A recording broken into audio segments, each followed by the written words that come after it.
Look at these pictures from a wedding last month in Dallas, and you'll notice something different. No, not that there are two grooms, but the person performing the ceremony isn't really there. We are gathered here today.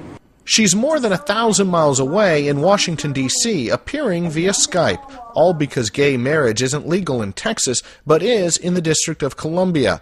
The Skype wedding was Dante Walkup's idea. His partner, Mark, wasn't so sure at first. My first reaction was I just laughed, and I said, "You got to be crazy."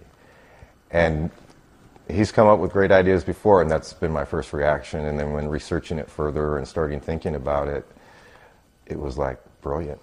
Brilliant because Washington, D.C.'s marriage law stated the wedding had to be performed in the district, but did not specifically say those participating had to be there. To be sure, Mark and Dante flew to Washington and met with the Marriage Bureau.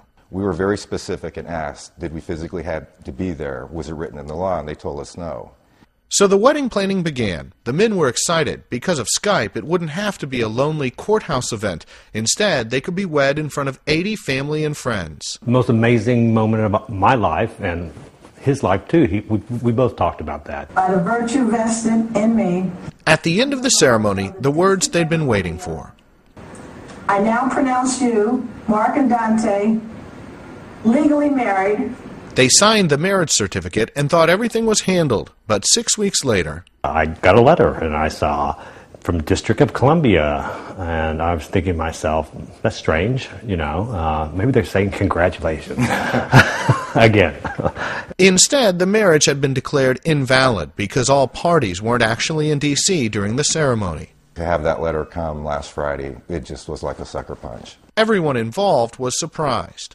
Given the law as it stands now, I can see no reason why that marriage shouldn't be valid. Sheila Alexander Reed performed the ceremony. I read the law very, very carefully, and it said that the marriage had to be performed in the jurisdiction of D.C. And it was performed in the jurisdiction of D.C. I was performing it, and I was in D.C. And legal experts agree. These gentlemen seem to have dotted the I's and crossed the T's. Ike Vanden Eykel is a Dallas family law attorney who says the only way to solve this problem is to address the gay marriage issue as a whole. This problem is not going away. You can't have states doing different things on something as controversial as gay marriage. It needs to be addressed by, in my opinion, the federal government. But since no one knows if that will happen anytime soon, the men plan to fly to D.C. for another ceremony. Until then, they still consider themselves married. Oh, yeah. Yeah, absolutely. We just have to take care of some bureaucracy, a little bit of paperwork. Rich Matthews, The Associated Press, Dallas.